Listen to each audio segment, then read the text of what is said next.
Join me on Monday, August 29th, as we get to sit down and talk with Michael Gardner, obstacles in life and overcoming them and how they impact our walk and different perspective on life. Tune in on Remember God Loves You, and I'll meet you at the Finish Line podcast. Hope you guys have a blessed day, and remember, God loves you, and I'll meet you at the finish line. Bye. This is the moment. The Bachelorette is back. And the power I'm gonna fall in love. is in Jen's hands. And I'm gonna do it my way. ABC tonight. Everything about her is great. I feel so special. Jen's looking like a queen. My men are very, very hot. Someone call 911. You are looking so fired. This is the beginning of a new era. The Bachelorette. All new tonight, 8/7 Central on ABC and stream on Hulu. Some viewers may find the following video disturbing. Viewer discretion is advised. Savaged, unfiltered. Your host, Michael Gardner.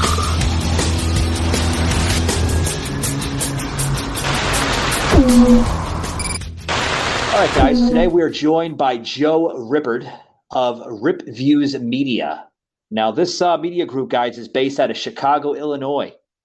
Now, Joe basically started this media group as a media group that looks as the media as all media is biased, whether it's viewed on the left or the right. Welcome to the show, Joe. How are you doing, buddy? Good. Thanks, Michael. Thanks for having me. Yeah, I want to, before we get into the topic today, because I wanted to talk about the latest coming out of the Biden administration with the student loan, at it as a handout or a hand up. I have views and comments on that. I'd like to share it to the listeners as well as getting comments from you. But I want to get behind this Rip Views Media. I noticed that, the message and the demeanor behind it is that all media is biased, whether it's viewed on the left or the right. Now, I kind of understand what you mean by that, but let's dig a little bit deeper into that. What made you start this media group, Joe? Yeah, it's a great question, and thank you again for having me on. So the reason I started Rip Views is because I found myself as kind of a man without a home. I don't affiliate with either political party, and the news that I am obsessed with being up to speed with what's going on in the news. So I find it difficult as a person without a party, but that is still interested in making sure I'm aware of what's going on, that no matter what news I consumed, there was a biased spin that was being forced down my throat. It felt like I couldn't find true, unbiased news.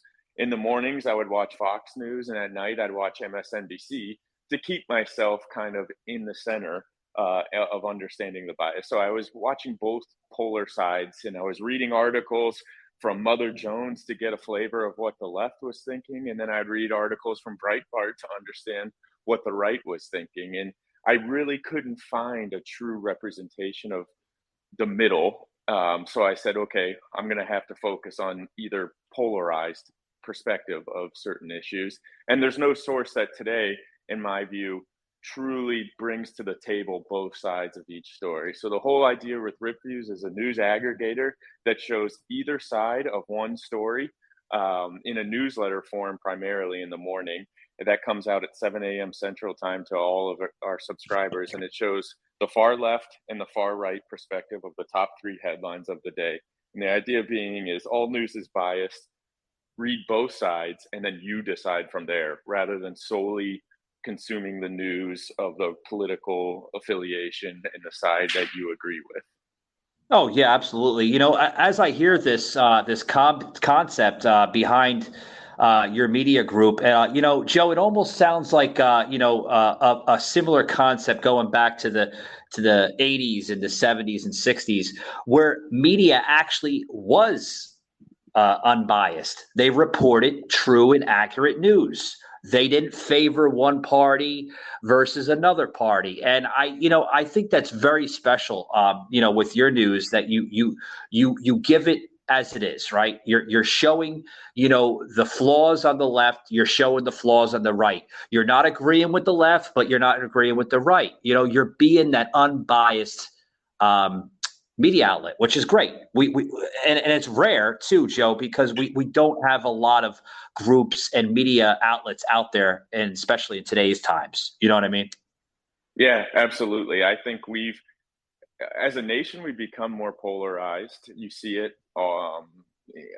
in every issue. And as a nation, we've become more polarized. As a result, our news has also become more polarized, and the bias is just everywhere. So if you can keep the bias lens as you're reading the news and calling it out, okay, everything I'm going to read from Fox News is going to be very slanted to the right. Everything I read from MSNBC is going to be very slanted to the left. Having and applying that lens to your news consumption is the whole point of Rip Views. Oh yeah, absolutely. I agree with that. I agree with that 100%. Now, I want to get into something here, but before I get into this question here, I'm going to ask you, as an unbiased media group, have you been getting, any types of, slanderous attacks to your network, especially in today's times? I notice, you put tremendous content out on social media. Has any other groups or outlets, kind of slandered some of your content in any way or fashion?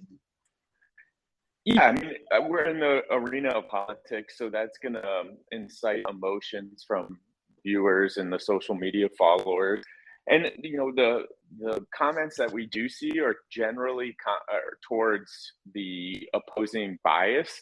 So if someone comes on from that's a left or a liberal political affiliation, they will come on and they'll comment bashing the right, and the right social media followers will come on and they'll disagree with the left's point of view in the Rip Views post. Not as much Rip Views itself is where we see the kind of slander, but on the post is where we see a lot. Actually, the topic that we're going to talk about today had a lot of attention on TikTok, of all places, when I showed news clips from the left and news clips from the right.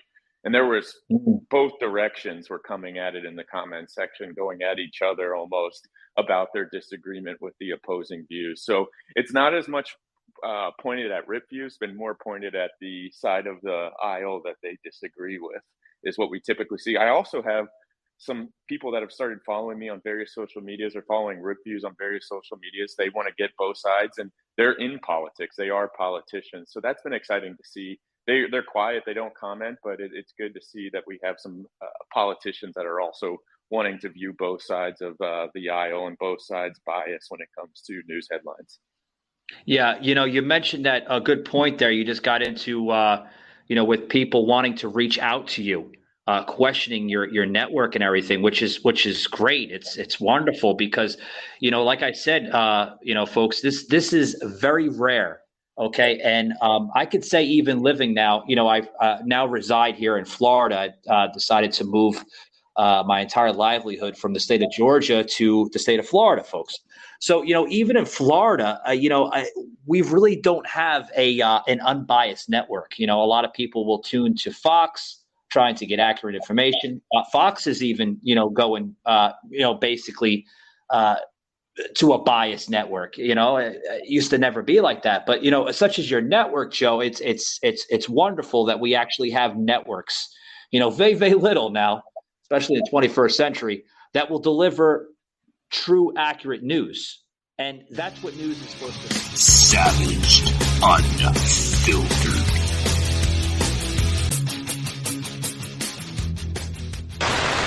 I would agree. Sticking to the facts is going to be the easiest way to avoid bias. But our news now is just entertainment. If you go on Fox and watch The Five at night, and you'll see a group of commentators that are saying off the wall things that are skewed to the right, and they're just a form of entertainment. Yes, the topic is oftentimes news, but they're just entertainment. The same thing on the left with Rachel Maddow and her show in the morning. It's just entertainment. She's saying things to keep you entertained. The news almost becomes a secondary objective. Yeah, well, it's almost like it's almost like a soap opera, from back in the day. In my generation, you turn on this, the TV, and you listen to a soap opera, and or you tune into Saturday Night Live. That's I look at news now as a Saturday Night Live, type of skit, because some of these anchors, they make their little comical, comments and this and that, and it's like they question the American public. Why does the American public, or excuse me, let me rephrase that. How come the American public distrust, the mainstream media? Well, when you have anchors out there, such as Don Lemon and, and such others, just to name a few, Brian Stelter, which is, I'm told now unemployed from CNN. But, when you have anchors that act that radical, do you blame them? How do you, if you want trust in the American public, deliver unbiased news? That's my opinion on it, I would agree. And I would also say, though, you gave examples of some folks from the left-leaning bias. Sean Hannity's no different on the right. Oh, yes. He goes into rhetoric. I do. I mean, Sean Hannity, he will say his side comments.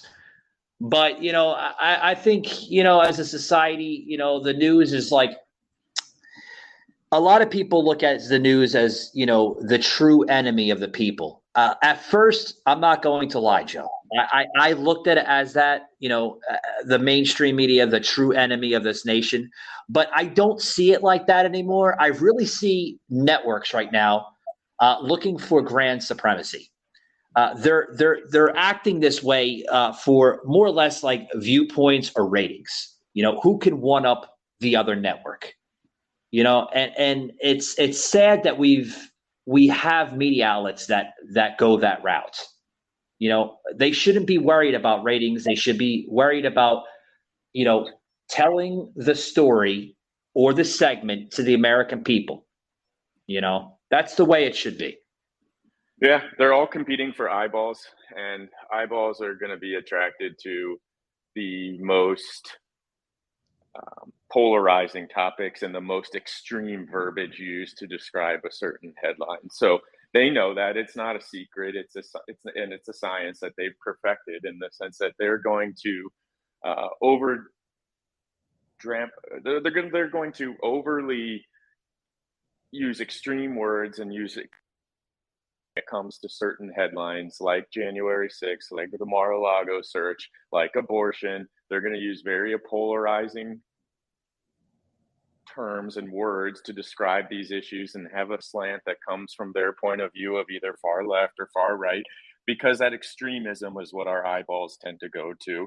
And that's no secret that, of the practice that both sides, the right and the left news outlets, are using to get viewership, which is fine. Let's just don't hide behind the fact of don't hide behind being fair and equal or even and unbiased. All of it is biased. All of it's extremely biased. And if no one should watch the news thinking they're not consuming biased media and narratives coming down their throat. Well, the news, they haven't been transparent, since the 80s. I remember as a small child watching the news and turning on, the news as young as 4 or 5 years old. And, it wasn't like this. They were very transparent. They gave the news. They didn't go into these ridiculous stories and headlines that they have today. They would give you the local on the 8s. They would give you the weather. They would give you a couple little like local news stories, and that was it. And then it would go to the next show. They wouldn't bash an entire candidate because they don't like them. They wouldn't make, everybody's life a living hell. They would just give you the news. Like, I'm like, that was great. And then you fast forward, 25, 30 years later, and it's like, where the hell is our media gone? Yeah, it's absolutely crazy where we've gotten to. I thought one eye-opening piece that really caught my attention is when the investigation was going on about the Jan 6 hearing. They were disclosing text message, which both sides of the media are going to have their perspective and their spin on the what the Jan 6 thing is. That's not what I'm here to talk about. But what I did find interesting is that Sean Hannity was texting directly with the Trumps during the Jan 6, giving them advice of what to do or what actions to take. And the fact that our news anchor is that entrenched in that kind of ingrained into our president's cabinet is just astonishing to me. I'm sure it's going on the other side as well with the I'm current sure. administration and the left, but that's almost state-run media at that point. Where that is state-run media. If our news anchor is truly that entrenched with the administration on either side, that's concerning to me. I don't want my media to be entrenched in an administration. That's only going to accelerate the bias. Yeah, the media is out of control. I mean, you mentioned Sean Hannity. I mean, when he did that little bit there, with the texting and everything, shortly after that, you see Don Lemon coming out and he was having a field trip on it. He was like, this is out of control and radical right and this. I was like, whoa. But, I want to get into the topic here, guys, because the main topic for the show, guys, is with the student loan, Biden's student loan forgiveness bill. That is back and forth, not only in mainstream, but on social media, seeing a lot of tension on TikTok. Joe mentioned TikTok earlier in the episode on other several topics here, especially with the student loan forgiveness and others. Now, on a recent posting on your social media Instagram page, and I'm sure your Facebook too, you got into a certain point here, Joe, where you labeled the wildest divide in history, where our media stands on the Biden student loan forgiveness. Now, you mentioned that the left is calling this okay, but the right is calling it irresponsible. What's your views on that? Yeah, so I never talk about my views. First, I speak on behalf of RIP views and showing both sides of any topic. So I'll give you both sides of what they're saying here. Exactly. I meant like your views on, on the whole itself, because you did label that the left is saying that it's okay, but the right is also saying that it's irresponsible. Like, do you have any comment on that? Like as an individual? Or, I know that you like to stay as media that's unbiased. I get it, but I'd love to see your actual personal viewpoint on that. Because I won't share my personal viewpoint because that'll get away from the kind of the point of RIP views of being just showing both sides. So I will tell you that the left is saying, yeah, it's okay, this student loan forgiveness, but as a matter of fact, it's probably not enough. It doesn't give enough back to it's 10 grand for non-Pell recipients, 20 for Pell recipients. It doesn't do enough. It doesn't go far enough. It needs to be more widely spread to all Americans that are currently struggling with loan, debt that they've incurred from getting education, and that education's really the fastest mechanism to get out of poverty. So of course we should it's the fastest mechanism to get out of poverty. Of course we should be subsidizing it as a government and making it easier and less friction for people to get education. Hey guys, if you're trying to look for an organic product, right, you're getting tired of using the over-counter medication that's filled with chemicals, filled with all those nasty, cancerous ingredients, guys, head over to liverishi.com. That's right, guys, liverishi.com. What is Live Rishi? It's an organic CBD oil company that uses natural hemp oil in their products, guys. As you can see, I'm out and about right now. You develop a rash from walking in the park, grab that Live Rishi cream with you, rub it on there. I'm telling you what, guys, it's going to work like wonders. It's going to work like wonders. Use promo code SAVAGEDUNFILTERED for 20% off your entire order, guys. And I'm telling you what, that's a great deal. 20% off your entire order, liverishi.com. Grab it today, guys. Savage Unfiltered. We all incur debt over our careers and our lifetime, and we pay off that debt. That is as true and as American as can be. There's a reason why we have debt. There's a reason why there's companies that give debt out. They take some interest, but it's it's just you pay your debt. That's is a rule as old as time.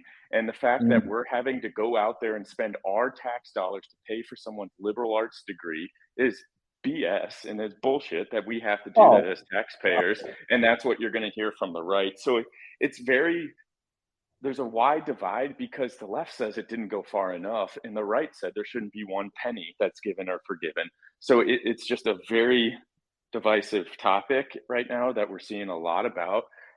So it's been very interesting. It would be one thing if the left said, yep, this is great. Thank you very much, Biden administration. But they're not right now. We're seeing more. How come you didn't go further, Biden administration? Yeah, you mentioned, I see a lot of bullshit coming out of this. I do. I see a lot of harsh wash. I see a lot of, just like, what? Like, huh? But I also see it as a spin-off of narratives. And what I mean by that, folks, is, you have anybody realize something? I want to put this in as an example here on the show. Earlier this year into last year, we heard the concept with My Body, My Choice, which also rolled into the coronavirus saga, where people were saying, well, if you're going to have people that will say my body, my choice regarding abortion, well, it's my body, my choice if I decide to wear a mask. Okay. Well, the left really didn't like that. So we've seen a constant battle between the left and the right with that issue, as well as the mask, as well as the abortion. Now, fast forward, people are, I'm sure you've seen it on social media, Joe, where they're now rolling into saying, the My Body, My Choice movement was both with the coronavirus masking, the social distancing, the abortion movement. If that was okay, how come if people are going to take out a loan, pay your payment, right? I mean, why can't it be like that? Like if you're going to take out a loan, why aren't you going to pay it back? Or have you thought the intention of even paying it back? Because I think that's what we're seeing right now. We're seeing a spin-off of narratives. You know what I mean? Yeah, I would agree. I would think the right, and kind of to your point, is saying this is a coddled youth that they can't critically think on how to pay off their loan. They took the loan, they got the education. Now pay your debt. It's a coddled youth is kind of the spin we're seeing from the right. And when the left will say, America doesn't pay its debt. We're going into a national deficit where every year trillions of dollars is added to America's debt and no one's paying that off. So why should I have to pay my loans off if the national government doesn't pay their loans? And we give tax breaks to corporate companies. Why are they getting it and not breaks for the middle class and the people going into debt to get educated? So there's two narratives out there. They're very widely different, and it's just a matter of consuming both and then forming your own opinion from there. Sure. There was a piece that was put out the other day by Liz Wheeler, folks, and she had made a comment on this latest Biden student loan forgiveness law bill, however you want to see it. And she made a small comment. We knew this was coming to cover up for a multitude, a smorgasbord, a charcuterie of failures. The Brandon administration is set to forgive more student debt and extend the payment pause another 4 months. This isn't just a slap in the face to those who already paid off our debts, but what about the over 70% of Americans without a degree? Or the Americans who went to a school they could afford so as not to be cash-strapped and waist-deep in loans? I guess all of us should just take one on the chin for the brats who took out loans they knew couldn't or wouldn't be paid back, no thanks to their lousy liberal arts or other worthless degrees. No, I don't think so. You took out the loan, you pay back the loan. If after 4 to 6 years at an overpriced university you still don't get that concept, well, therein lies yet another reinforcement to my point. Why should the rest of the taxpayers in this country, the ones who likely had to forego spring break vacations, AirPods, and Golden Goose shoes due to the price of tuition? If you're going to take out a loan, well, you have to be responsible and pay it back. You cannot allow Uncle Sam to take care of your life. You cannot expect taxpayers to foot the bill. And, I see this a lot now, and I agree with Liz Wheeler on this, Joe, where, I see this coming out of the Biden administration as a conservative podcast host and as well as a content creator as well here on, on the internet. I see that, listen, I understand things happen. You're trying to further your education. You're trying to, achieve your goals in a certain career field or whatever you want to look at as at that. But you're taking out a loan. You should have the intention on paying it back. Now, I understand that things happen. You lose your job. Finances change throughout the course of your life. I get it. I understand. But don't have that tension or that demeanor of just saying, fuck this, to hell with it. I'm just not going to pay it back. I'm going to let it go to collections. And then, it's going to go into a cycle where eventually, taxpayers such as myself and you are going to have to flip the bill. I mean, that's not right. I don't think that's right. I think that's put more deficit on the country. And I think this Biden administration is pretty much okay with it, Yeah, and I think what you're describing is very much in line with what you'll read on Free Beacon or Fox or Breitbart. That's very much the line that's being towed from conservative media, and I think it's a very popular outlook from that group. The left, again, will say we're only making America stronger by removing the friction for education. If we remove the friction for education, being that financial friction, we are going to have a more educated population and therefore a better country. So there's two sides to every story. It's just about sifting through the bullshit and making your decision from there. Yeah. Yeah. I mean, until we can come to the dinner table and agree, which is going to be a long time from now, I don't think it's going to happen in my generation or your generation. Yeah, a lot of headaches coming. I do want to get into this one topic here before we close it out here, Joe, where Joe Biden and the radical left Democrats, they literally, I mean, this has just been put out here, folks. Okay. Whether you want to agree with this or not, that's why we live in the United States of America. We have opinions and thoughts, and, some of them are not always viewed on the same as the opposite party. Now, Joe Biden and the radical left Democrats, folks, have just literally orchestrated another election-enhancing money grab. And what do I mean by this?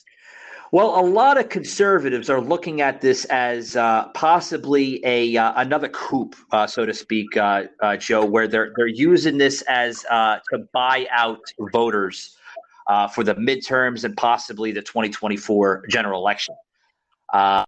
We're seeing more radicalized that is used on the right from the Democrats as a grab to do whatever they can. Obviously, the Mar-a-Lago stunt is basically going nowhere, and hopefully that gets squashed. That whole, like I said, here on the right, we're calling it another election-enhancing money grab. Yeah, so I'm not familiar with the acute instance that you're talking of the Biden administration acquiring money for midterms. However, I will say both sides are accumulating money at a rapid pace. Even after the Mar-a-Lago search, Trump was getting more donations to his future campaign that he is, if he's even going to campaign, but he received more donations after the Mar-a-Lago FBI search than he was anytime previously. So I think to say one side or another is taking advantage of the extremism in our news to warrant getting money for their campaign. I think both sides are practicing this, right or wrong. That's up to you to decide, but I think it would be unfair to say one side is grabbing money. I think both sides are grabbing money. And again, I don't know exactly the instance you're talking about, but I just think as a general theme, both sides are doing everything they can to position the news headlines to incite their followers to give them money for future campaigns, and PAC organizations to give them money. Like I mentioned here, and I'm going to get into exactly what I meant by it. This time, going around here, especially with this latest bill coming out with the student loan forgiveness, approximately $300 billion, folks, was put into this bill. And, just as I predicted, because I predicted this roughly about 6 months ago on an earlier episode, I said, they're going to try every stunt that they can possibly do. Okay, because, folks, I don't want to sound extreme here on my own show, but, at once I did look at integrity coming from the Democratic Party at a high level. I respected the Democratic Party, but as I see the Democratic Party coming out, okay, and yet there are some Republicans that go this way, but I do see more of it on a Democratic side.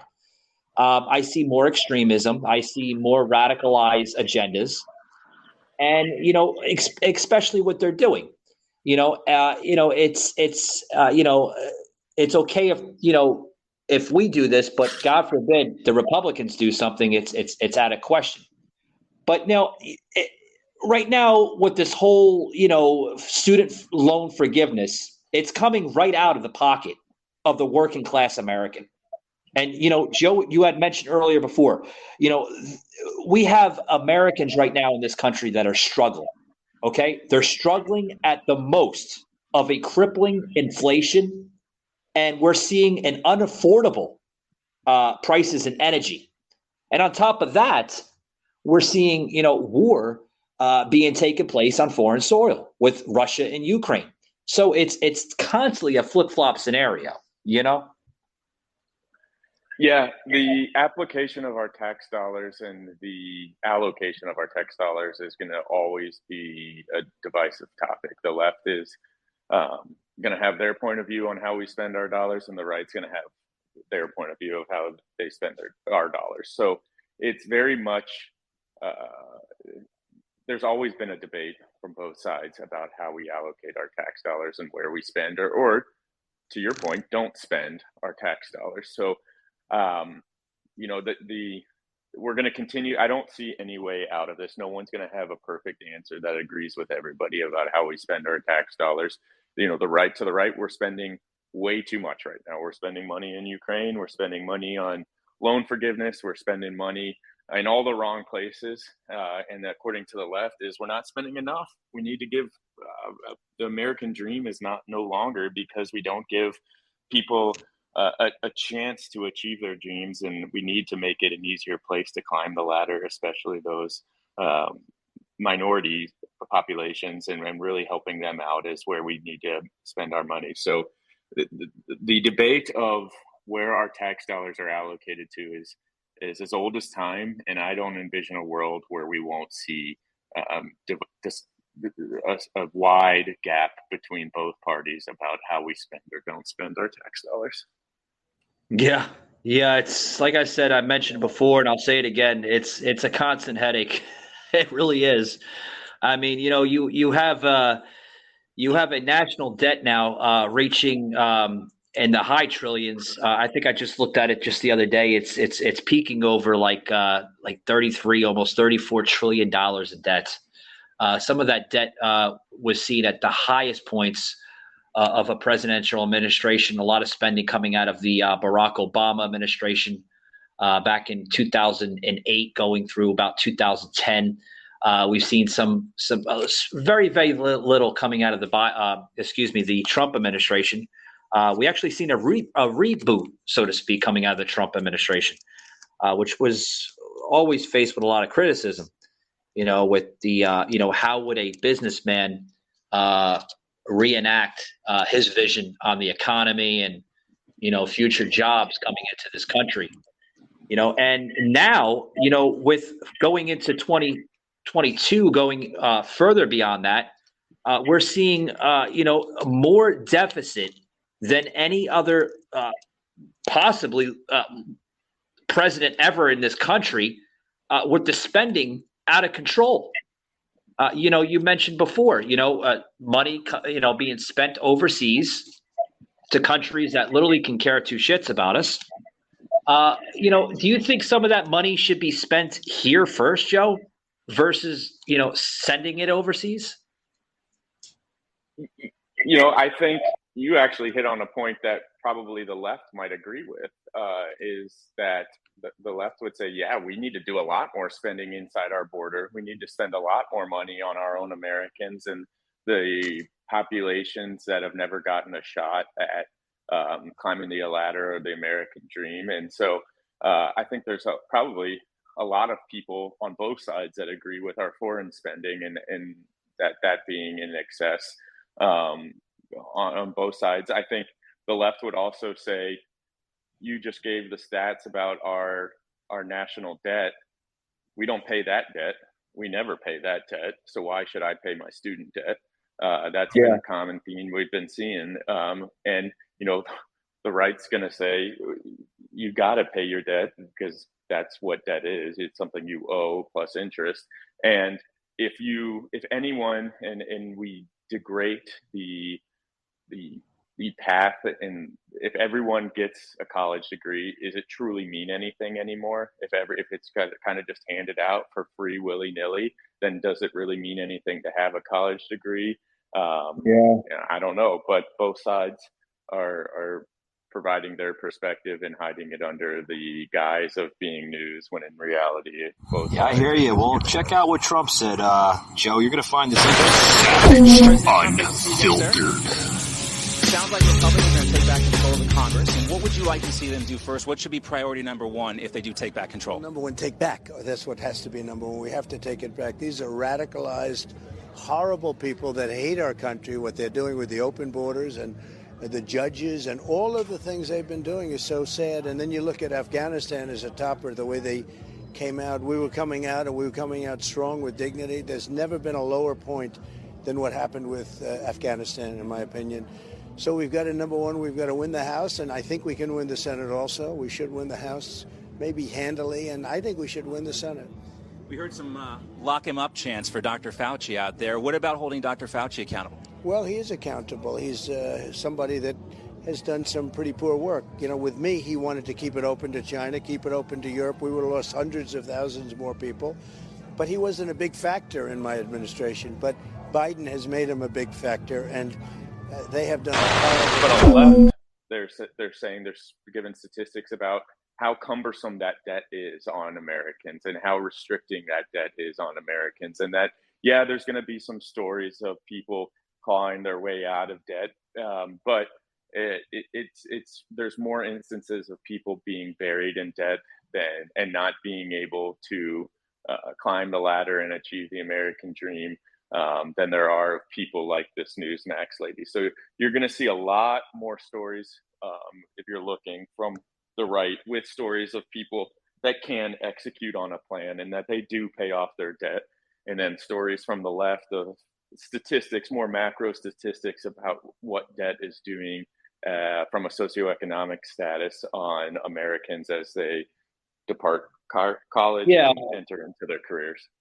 But if I may add, Joe, what I'm saying here as, I'm going to close it out with this statement here, by the end of the day, there was a system that used to, that was established in this country, and it worked for a very long time. It began right before or right at the point when we started introducing credit cards and loans, whether they were business loans or personal loans, right?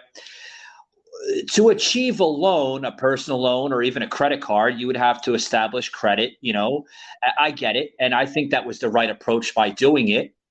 And you would build up your credit from that. And, if your credit wasn't there, you just weren't eligible for the loan to begin with. And the banks wouldn't give it to you now. With this new student loan, and I hope the Biden administration has put some thought into this, where it would eventually it would push to the scenario to even what I'm talking about now with personal loans and credit cards, where now they're basically just saying, okay, banks are going to approve you, no doubt about it. But when it comes down to the nicks and crannies of it and paying back towards the payments that you're basically charging onto this loan, this credit card or whatever. When that monthly statement comes up and says you need to pay this amount by a certain time, and you just say, fuck it, the hell with it. I mean, what does that say? That's now saying banks are basically, they're not the same way they once was before. There's no integrity there, Joe.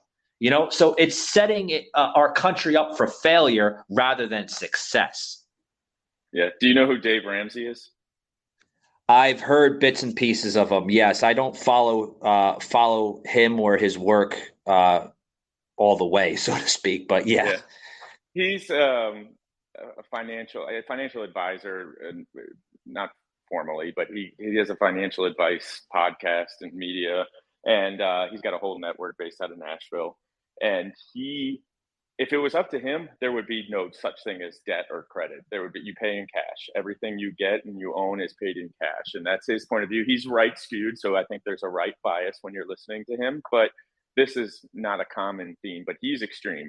You should not have debt. You should never borrow money. You should only pay in cash. You should drive down any existing debt that you do have. He was not a fan of Joe Biden's or the Biden administration student loan forgiveness, but he was happy for those that got it, because he is a firm believer that you should never have debt.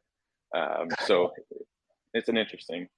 Yeah, this is something you would probably hear from your grandparents, in their time, where they would tell you stories from like the 40s and 50s and probably even before this, right around the early 60s, when credit cards weren't really there yet.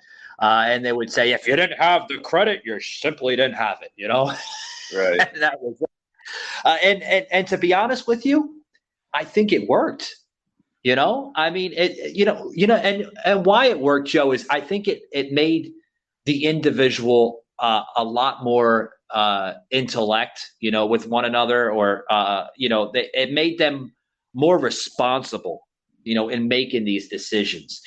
When they introduced that credit, that line of credit, those loans, now going into other programs, it's taking us on another path now. I see it as, making this nation a lot lazier, more irresponsible, and it's setting that message to the next generation of youth that it's okay to take out a loan with the intention of not paying it back. So, that's very much aligned with what we're hearing from the right news sources. The left is going to have a different spin, in that we need more. This is more of an opportunity for us to get a broader population to climb the ladder and be a more educated society as a country, and this is only going to help that. So again, the mantra of Rip Views, there's two sides to every story. You might as well read both sides and then decide from there. Yeah, and I would like to thank you for coming on, because it's always interesting getting somebody that's like right in the middle, and you're smacked right in the middle. It's I can have this conversation with a person on the right, or I can have this conversation with a person on the left, and the far left would disagree with me on this, and they would say, it's we have to be more, we have to show more equalness to our country, and this and that. I'm all about equality, but what I'm not about is a person that does not have the intention of paying something back, okay? Whether it's a handout or whether it's a loan. Somebody's given you that loan, or somebody's given you money to help you out. You need to have that intention on being a man, or saying, you know what, thank you very much. Here is the repayment form of what you lended me. That's what we need to go back to, a nation like that. And like I said, if I had somebody on the right, they would totally agree, and they would say, this is a system that that needs to be looked at more responsibly and more accurately, and we just can't give out student loans and credit cards to anybody. You have to be a man, you have to be a woman, you have to be an adult, and you have to be responsible and making that decision. Joe, I want to thank you for coming on today, buddy. It was a topic that needed to be addressed, and I know it's going to be on social media for probably the next coming of weeks. In closing, if people want to find your work, your content, where can they find you at, pal? Yeah, well, one, thanks again for having me. Always a pleasure, Michael. I love talking about the bias that is in our news and making sure that we are always applying a lens of bias when consuming news. And if you'd like to hear more about Rip Views, you can find us on all social media, Twitter, Twitter, Instagram. We're now on Truth Social, although we're still trying to figure our way out through there. We're on TikTok as well. But you can subscribe to the Rip Views newsletter at ripviews.com. And that's going to give you every day at 7 a.m. Central Time a breakdown of the top 3 headlines from the perspective of the far left and the far right. So it's a good opportunity to start your day by recognizing bias and forming your own opinions after reviewing both sides of the bias headlines. Great stuff, guys. Today, again, we were joined by Joe Rippert of Rip Views Media, where all media is biased, whether it views on the left or the right. Thanks very much, Joe, for joining us, and hope we get you on the next episode, buddy. Sounds great. Thanks again. Anytime. All right, bud.